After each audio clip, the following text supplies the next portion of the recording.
Hello tout le monde, j'espère que vous allez bien. Aujourd'hui, on va voir ensemble les components sur Webflow. Comment les créer, comment lui apporter des props qui vont nous permettre de modifier les titres, les paragraphes, les boutons, même les images à l'intérieur.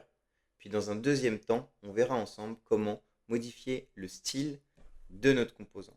Faire en sorte que les items ne soient plus au même endroit, changer la couleur des textes, changer le background de notre composant. Et on va voir ça tout de suite dans la vidéo. J'espère que vous êtes prêts. C'est parti.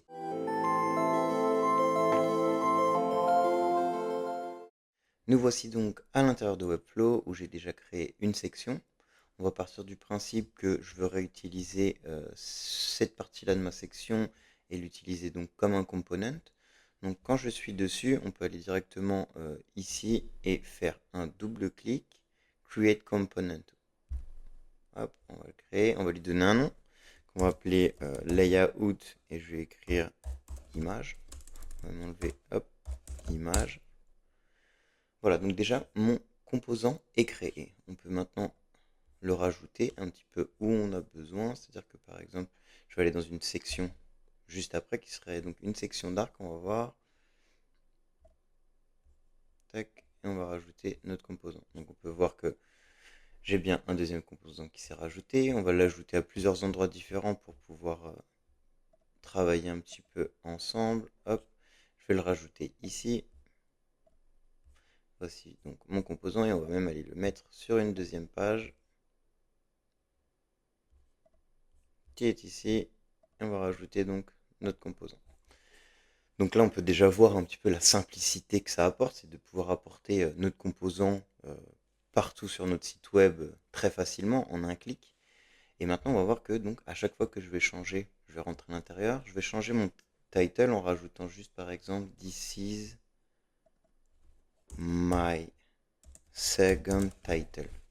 Hop, on va valider, on ressort et on va aller voir ce que ça a fait du coup à l'intérieur de ma page. Donc comme on peut voir sur les autres composants de mon site web, j'ai aussi changé le titre par This is my second title.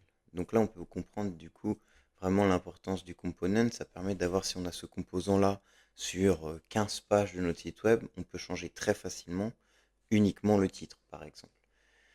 Donc ce qu'on voudrait faire, ce qui peut arriver sur un composant, c'est de se dire, ok, le paragraphe ne va jamais changer. En revanche, mon titre, mes images et mes boutons, eux, vont devoir changer sur différents composants. Donc pour ça, il existe quelque chose qui s'appelle les props. Et on va en créer un tout de suite. Donc on va se mettre sur le côté droit, tout à droite, il y a écrit props. On clique dessus et on va faire un plus. On va commencer par mettre un texte et on va lui donner un nom. On va l'appeler donc heading. Et ici, on me demande de mettre une default value, c'est-à-dire quel va être le contenu de ce texte par défaut. Donc là, on va lui rajouter, on va lui mettre This is my title. On va revenir à ce que j'avais mis de base. Donc voilà, j'ai bien créé ma prop. Ce qu'on va faire maintenant, c'est qu'on va cliquer sur le heading 2 et dans les settings, à cet endroit, on peut voir donc sur le texte que j'ai un petit bouton violet qui s'est créé, qui existe déjà d'ailleurs de base. On peut très bien soit passer par ce que j'ai fait tout à l'heure, c'est-à-dire aller cliquer sur props, créer sa props, puis la connecter à nos différents éléments. Donc ça peut être le titre, le bouton, l'image, le paragraphe, un petit peu. Ça peut être aussi du rich text. Il y a plusieurs possibilités. Ou alors on peut venir directement. On va le faire d'ailleurs des deux manières. Là, je vais commencer par cette manière-là de props, puis venir connecter à mon heading. Et tout à l'heure, on va faire une autre version. Donc là, je viens connecter. Et donc, je récupère bien This is my title, donc ce qui a été le titre par défaut. Donc ça, c'est parfait. Ce qu'on va faire maintenant, c'est que on va aller faire le paragraphe. Et donc le paragraphe, soit je clique sur le composant, je fais props, je viens rajouter une nouvelle props, soit je clique sur paragraphe. Et ici, je viens faire appuyer sur le petit bouton bleu, Create and Connect New Property. On va faire ça. Et donc paragraphe, on va enlever ça. Et donc là, ce qui est bien, c'est qu'il me récupère directement par défaut le texte existant. Donc on va faire create et voilà. Là on est OK. Ce qu'on va faire, c'est qu'on va créer une props pour le bouton qui est quand même assez intéressant. Donc pour cette partie-là, ce qu'on peut faire, c'est pour le link, par exemple. Donc on va faire Create and Connect New Property. On va mettre Button Link. On m'a déjà proposé, donc ça c'est parfait. Par défaut, on va le faire aller sur la Home. On va Create. Et on me demande aussi d'ailleurs pour le texte. Donc ça c'est super. On va aller recréer une props. Button Text. Et on va laisser par défaut Button Text. On sauvegarde. Et on va aller faire en dernier mon image. On va créer une propriété ici qui va être image et on va create. Donc voilà, toutes nos props sont créées. On peut y accéder maintenant très facilement en faisant juste un clic sur le composant. Donc quand on est même à n'importe quel endroit de notre site web, on peut faire hop, un clic et on voit tout de suite donc heading, button link, button text et l'image. Donc on va faire un essai par exemple sur la deuxième page.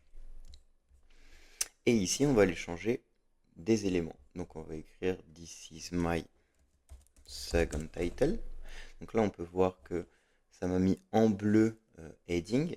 Si je veux revenir en arrière, j'ai juste à faire reset et hop, on récupère donc notre titre par défaut. Ensuite, on peut donc changer le paragraphe. On va changer le button text. On peut changer le lien vers le bouton. Hop, et on peut revenir en arrière donc très très facilement. Ça, c'est quand même assez super. On peut aller récupérer une autre image. Et voilà. Donc on va aller maintenant retourner sur notre première page. Et donc on peut voir que notre composant, lui, n'a pas changé. Donc ça, c'est quand même vraiment super. On va aller faire le deuxième. On va juste changer par exemple l'image sur cet élément. On va récupérer, hop, voici une image. Et sur notre troisième élément, on va aller remplacer aussi l'image ici par celle-ci. Et donc on peut voir, on se retrouve bien avec des images différentes partout. Et donc on peut après jouer très facilement comme ça avec ces components. On va voir maintenant comment créer un nouveau style pour notre composant. Typiquement, dans ce cas-ci, j'aimerais modifier le sens, la structure de mon composant en faisant en sorte que l'image passe à droite et les titres et textes passent à gauche. Donc pour ça, il va falloir ajouter un petit peu de CSS et on va faire ça tout de suite ensemble. Donc là, vous voyez, quand j'ai fait un double clic, ça a remis l'image de base. Ça, c'est un petit bug Webflow, mais ça n'influe pas en réalité sur la production. On verra par la suite que mon image a bien été modifiée. Donc si ça vous arrive, pas d'inquiétude, c'est vraiment un petit bug côté Webflow et c'est vraiment sans importance. Donc ce qu'on va faire ici, pour pouvoir atteindre le layout, donc ce composant-là, et lui dire, ok, ben, sur ce composant-là, je souhaite que le texte soit en blanc, la couleur soit en blanc. Donc ce qu'on va faire ici, c'est qu'on va aller lui créer un attribut et on va lui écrire layout color. Là, on va lui donner une valeur et on va lui dire de base, il est en dark. D'accord? Layout color, donc c'est bien pour ce composant-là, layout color, et on le met en dark. Ça, on peut l'appeler un petit peu n'importe comment. Ça pourrait être vraiment Toto, ça fonctionnerait de la même manière. Ça va juste nous servir pour le CSS à aller faire des modifications et pouvoir le cibler. Donc, ce qu'on va voir tout de suite, c'est que si je changeais ici la couleur de mon composant, c'est-à-dire que je le passe en blanc, j'aurais bien donc tous mes textes qui changent de couleur. C'est exactement ce qu'on va aller chercher tout de suite. Donc, tac. On revient ici. Hop, je vais récupérer juste le layout color. Et maintenant, on va aller faire un petit peu de CSS. Donc, je vais revenir en arrière. On va aller sur... Moi, j'ai créé All Styles et j'ai créé un M à l'intérieur où je vais mettre une balise style. Vous pourriez très bien le mettre à l'intérieur de Home ici. Seulement, le seul problème, c'est qu'on ne verrait pas tout de suite pendant que je suis dans le designer, on ne verrait pas les modifications. Donc, l'idéal, c'est de créer une petite balise code emd et dedans de créer une petite balise de style. Donc pour aller récupérer, pour cibler mon élément qui est donc un attribut, on va aller ouvrir des crochets de cette manière-là. On va faire un commande V égale et ici on va ouvrir des guillemets. Et ici, on va lui mettre la couleur qu'on veut. Donc, on va lui spécifier que quand il est en light, là, on ouvre les accolades et on va lui donner une color. Hop, FFF. Voilà, là, c'est parfait. On va sauvegarder. Et ici, on va aller vérifier dans notre component si ça fonctionne bien. Donc, on va retourner sur ce composant. On fait double-clic. On va dans Setting, sur les attributs et on va tester avec le mot donc light, ce que j'ai mis dans mon CSS, et ça change bien donc la couleur du texte de mon component. Donc ça, c'est parfait. En revanche, là, si je regarde sur les autres, ça a changé sur tous mes components la couleur du texte. Donc ça, c'est parce que lui pour lui, le composant, euh, ils détiennent tous le custom attribute light. Nous, ce qu'il va falloir qu'on fasse, c'est de créer du coup une nouvelle props. Certains vont avoir dark, les autres auront light, et ça permet du coup de jouer comme ça un petit peu avec nos composants. Donc ce qu'on va faire, c'est qu'on va recliquer ici. Sur value, j'ai aussi ce petit bouton violet. On va cliquer, on va faire create and connect new property. Donc layout component, ce qu'on va faire, c'est qu'on va lui mettre color, component color, et ici on va lui mettre une value par défaut qui sera donc dark. On va faire create, et là on est parfait. Ce qu'on va faire, c'est qu'on va revenir en arrière, et on va regarder. Donc là, j'ai bien la props layout component color qui s'est créée. On descend un petit peu, on va aller cliquer par exemple sur celui-ci. On va juste modifier ici en mettant light. Et donc, j'ai bien mon composant qui est devenu en light et les autres qui restent en dark. Donc ça, c'est parfait. Ce qu'on va faire maintenant, c'est de voir si on peut faire inverser ces deux contenus. C'est-à-dire l'image passera à droite et les textes passera à gauche.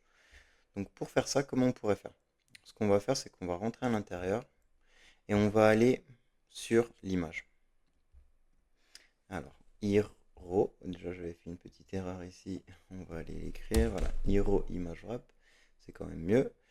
Et donc ce qu'on peut vous essayer, c'est par exemple avec un alignment and order. Ce que je veux vous montrer par là, c'est qu'en fait avec cette façon de faire qui est de venir faire rajouter un petit peu de CSS de cette manière-là, on peut vraiment, il n'y a pas vraiment de limite, on peut faire énormément de choses différentes.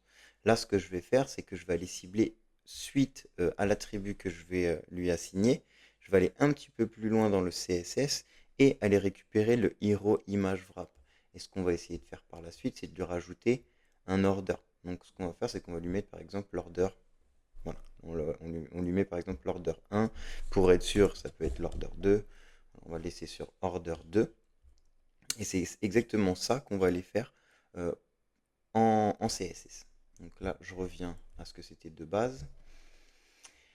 Et ce qu'on va faire, donc on retourne sur notre layout component et on va créer un nouvel attribut donc, qui va être, on va l'appeler layout image et on va l'appeler donc de base, il sera en left. On va lui créer de suite une props. On va faire create and connect new property. Donc cette fois-ci, on va mettre layout component image. De base, il est en left. Donc on va faire exactement ça. On va récupérer notre layout image. Et nous, ce qu'on va aller cibler par la suite, c'est hero slash du bas image wrap. D'accord? Donc on revient en arrière, on va aller sur All Style, on va retourner sur ici, on va faire le même principe, donc mes parenthèses de cette manière, le layout image, on va faire égal, et on va lui dire que quand il est en right, on va un petit peu plus loin à l'intérieur, donc on fait un espace, point, hero, donc là on va chercher la division que je vous ai dit tout à l'heure, hero, image-wrap, on va ouvrir nos accolades. Donc on va aller chercher une propriété qui s'appelle order. Et c'est order, on va lui mettre order 2. Ça fonctionnerait aussi avec 1. Mais j'aime bien aller un petit peu plus loin. On va faire 2. Tac. On va faire sauvegarder. Et on va aller voir si ça fonctionne ou pas. Donc ici, je vais juste aller vérifier hero image wrap. Donc là, c'est OK. Ce qu'on va faire, c'est qu'on va revenir en arrière. Hop, et ici, on va modifier en mettant right. Et voilà. Et donc, on voit bien que mon image est passée à droite, mon texte à gauche. Et sur les autres, ça ne fonctionne pas. Ça n'a pas fait le changement. Donc ici, après, on peut changer exactement comme on aurait envie. Je pourrais venir ici, juste changer en right, etc., etc.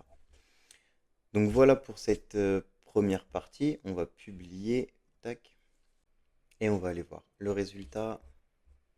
Hop, on descend, on a bien nos components qui sont donc a priori le même component avec un contenu différent, donc les images différentes, et pour ce component, une structure différente. L'image est donc passée à droite et le color en white. Voilà, donc on arrive au bout de cette vidéo. J'espère que ça vous aura plu et que vous aurez appris des choses. Si c'est le cas, un petit commentaire, un petit like, ça fait toujours plaisir. Et on se retrouve très vite pour de prochains tutos.